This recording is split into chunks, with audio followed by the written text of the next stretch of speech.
Magical नींबू bike. एक गांव में रुद्रा नाम का एक किसान रहता था। रुद्रा को नवीन नाम का एक बेटा था। नवीन जब भी देखा तो उनका सेलफोन को ही देखता ही रहता था। किसी से भी बात करते हुए भी सेलफोन देखते ही करता था। एक बार रुद्रा उनके बेटे नवीन से, क्यों नवीन, जब भी देखो फोन देखते ही रहते हो, आंखें खराब हो जाएंगे।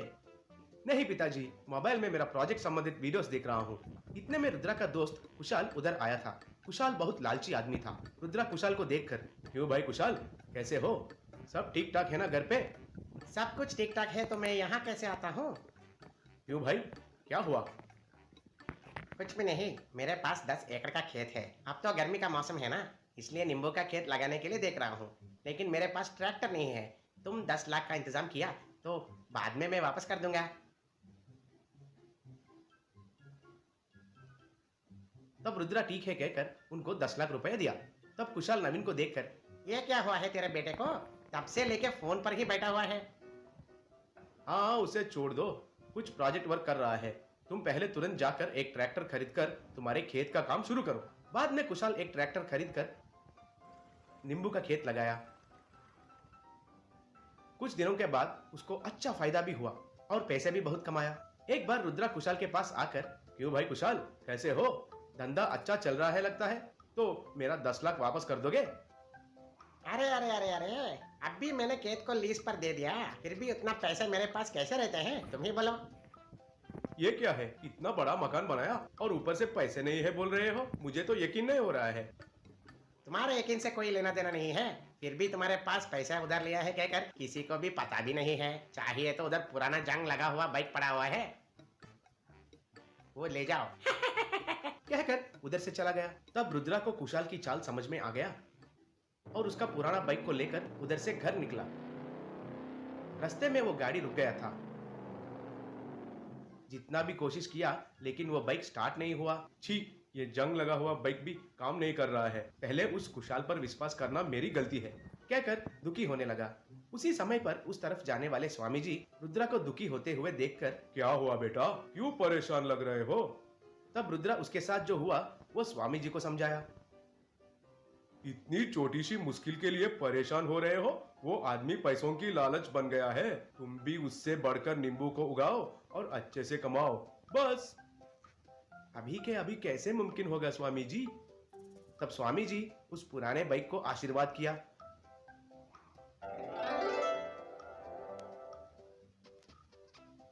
तो वो बाइक एक नींबू बाइक जैसा बदल गया।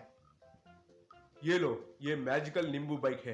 इस बाइक में से तुमको कितना नींबू चाहिए उतना निकलेंगे, कहकर आशीर्वाद देकर उधर से चला गया। तब रुद्रा उस बाइक को स्टार्ट किया और एक्सीलरेटर को रेस किया तो उस बाइक के साइलेंसर से बहुत सारे नींबू निकलने लगे। रुद्रा तुरंत एक ट्रैक्टर ट्रॉली को लेकर आया और बाइक को शुरू किया तो उस बाइक के अंदर से नींबू जाकर उस ट्रॉली में गिर पड़ने लगे। बाद में रुद्रा उन नींबू को बेचकर बहुत धनवान बन गया था। एक बार कुशाल मन में, ये रुद्रा के पास अचानक से इतना नींबू कहाँ से मिल रहे हैं, कहकर सोचा और एक शाम को रुद्रा के घर के पास जाकर छुपकर उनके घर के अंदर घोरने लगा। उधर उस मैजिकल नींबू बाइक में से नींबू निकलना देखकर हैरान हो गया था। ओहो, तो ये है इसका राज, कहकर रुद्रा के पास जाकर, देखो रुद्रा, भगवान मेरे सपने में आकर मुझे बहुत गाली दिया है यार। तुमको मैं धमकी दिया है कहकर बहुत गाली दिया है मुझे। मैं बहुत शर्मिंदा हो गया हूँ, मुझे माफ कर दो। तुम्हारे 10 लाख मैं वापस कर दूंगा, मुझे मेरे बाइक वापस कर दो यार, वो बस है। तब रुद्रा को सब कुछ समझ में आया और उससे, तुम मेरे पैसे वापस कर दोगे वो ठीक है, लेकिन मैं ये बाइक तो वापस नहीं करूंगा। ये बहुत कॉस्टली बाइक है, इसकी वजह से ही मैं इतना धनवान बन गया हूँ।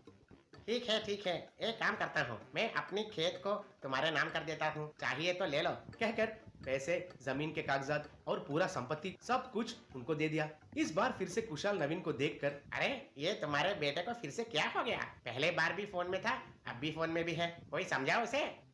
पिछले बार जब आप मेरे पिताजी के पास 10 लाख रुपए लिए थे ना, तब मैं उस सीन को इस फोन में रिकॉर्ड किया था। लेकिन जब तुम मेरे पिता को धोखा दिया था ना, तब मैं ये वीडियो दिखाकर तुमको अंदर करवा देता था, लेकिन मेरा पिताजी ने रोक दिया। अब भी ये सब सारे सीन भी रिकॉर्ड किया था। अगले बार आकर मेरा है कहकर कुछ पूछा तो तुमको सीधा जेल में डलवा दूंगा। तब कुशाल मन में, भाड़ में गया सब, मेरे पास जब तक ये मायावी नींबू बाइक है तब तक मुझे कोई कुछ नहीं कर सकता है। सोचकर उस मायावी नींबू बाइक को लेकर उनका घर पहुंचा। घर के पास कुशाल उस मायावी नींबू बाइक को आरती देते हुए, माँ, नींबू बाइक वाली, तुम कितना नींबू देते हो ये मुझे पता नहीं है, लेकिन मैं सबसे धनवान बनना चाहता हूँ। कहकर उस मायावी नींबू बाइक को शुरू किया, लेकिन उसमें से नींबू नहीं निकले। ये क्या, इस बाइक में से एक नींबू भी नहीं निकल रहा है। तब अचानक वो नींबू गाड़ी पुरानी जंग लगा हुआ गाड़ी जैसे बदल गई। बाप रे, ये क्या हो गया? मैं जहाँ से शुरू हुआ था वहां जाकर पहुंच गया। कहकर दुखी होने लगा।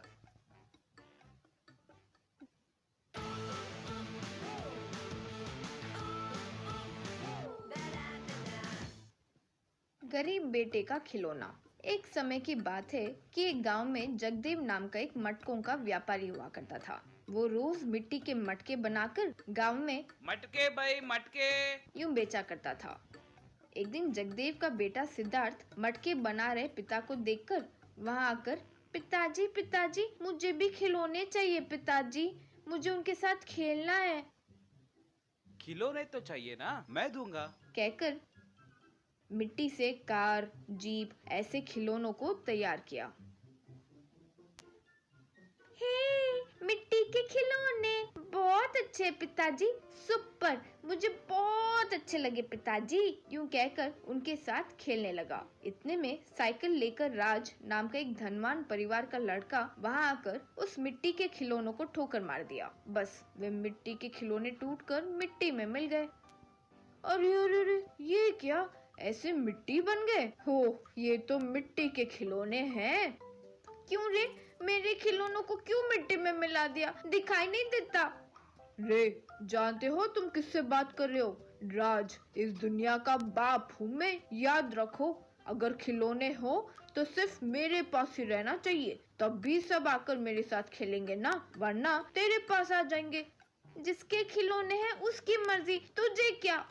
रे, सिर्फ सुनना और मानना तुम्हारा काम है, ज्यादा बोला तो फिर वो मटके भी तोड़ दूंगा, ध्यान रहे। ये उसे धमकाकर चले गया। इस तरह सिद्धार्थ कई बार मिट्टी के खिलौने बनाया, लेकिन राज आकर उसे तोड़ता ही रहा। लेकिन सिद्धार्थ धीरज बनाए रखा।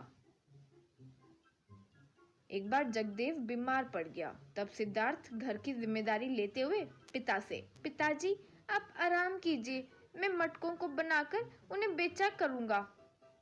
इस तरह मटके तैयार करके अगले दिन बेचने के लिए एक बंडी पर ले जा रहा था।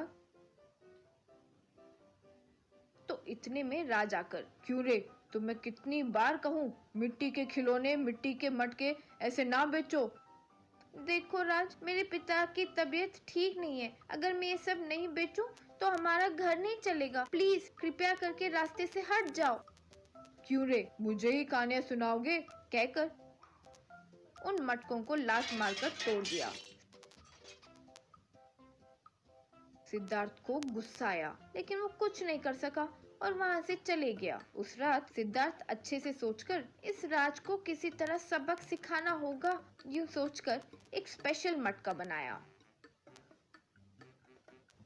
अगले दिन हमेशा की तरह मटके तोड़ने जब राज आया, क्यों रे, इतनी हिम्मत, जितनी बार भी तोड़ूं वापस वापस बनाकर लाते जा रहे हो, आज तुम गए रे। देखो, जितने मटके चाहो उतने तोड़ दो, लेकिन ये वाला मटका मत तोड़ो। तो फिर सबसे पहले उसे ही तोड़ूंगा। नहीं नहीं, वो स्पेशल मटका है, उसे सर पर लगाने से इंसान को ज्ञानोदय होता है। ज्ञान जब तक नहीं आए तब तक वो मटका बाहर नहीं निकलता, आगे तुम्हारी मर्जी। क्या रे, मुझे ही कहानियां सुना रहे हो? ठीक है, उस काले मटके को सर पर मैं रखूंगा। कहकर दोनों हाथों से काले मटके को लेकर अपने सर पर रखा। क्या रे, पूरा अंधेरा है, अरे मुझे कुछ दिखाई क्यों नहीं दे रहा है? अरे ये क्या, मटका बाहर ही नहीं आ रहा है, बचाओ, ये सिद्धार्थ कहीं का मुझे कुछ कर दिया, यूं पुकारने लगा। दूर से गांव के बड़े जल्दी जल्दी आकर, क्या हुआ बेटा, क्यों ये मटका पहने हुए हो? अरे मेरी मती मारी गई थी जो पहन लिया जी। पहले ही मटका कृपया करके निकाल दीजिए, बेकार में पहन लिया। ये सिद्धार्थ कहीं का मुझे धोखा दिया। सिद्धार्थ तब गांव के बड़े से जो हुआ वो सब बताया। गांव का बड़ा अच्छे से हंसते हुए अच्छा सबक सिखाया इसे। कहकर एक लकड़ी लेकर उस मटके को मारने लगे। बहुत मारने पर भी वो मटका नहीं टूटा तो गांव का बड़ा सिद्धार्थ से, ये क्या सिद्धार्थ, इतना मारने पर भी ये नहीं टूट रहा है? ये नहीं टूटेगा सर, मैंने स्पेशल तरीके से बनाया है। इसे ज्ञान आने के बाद ही ओपन होगा। तो तुम्हें क्या लगता है, राज को ज्ञान मिल गया होगा? पता नहीं सर, फिर से कहीं मेरे मटके ना तोड़ दे। नहीं नहीं, मैं अब कभी नहीं मटके तोड़ूंगा। प्रॉमिस प्रॉमिस, मुझे अक्ल आ गई है। तब सिद्धार्थ ने उस मटके पर पानी डाला तो वो पिघल गया। तब से राज सिद्धार्थ के मटकों को, खिलौनों वगैरह को तोड़ना बंद कर दिया था।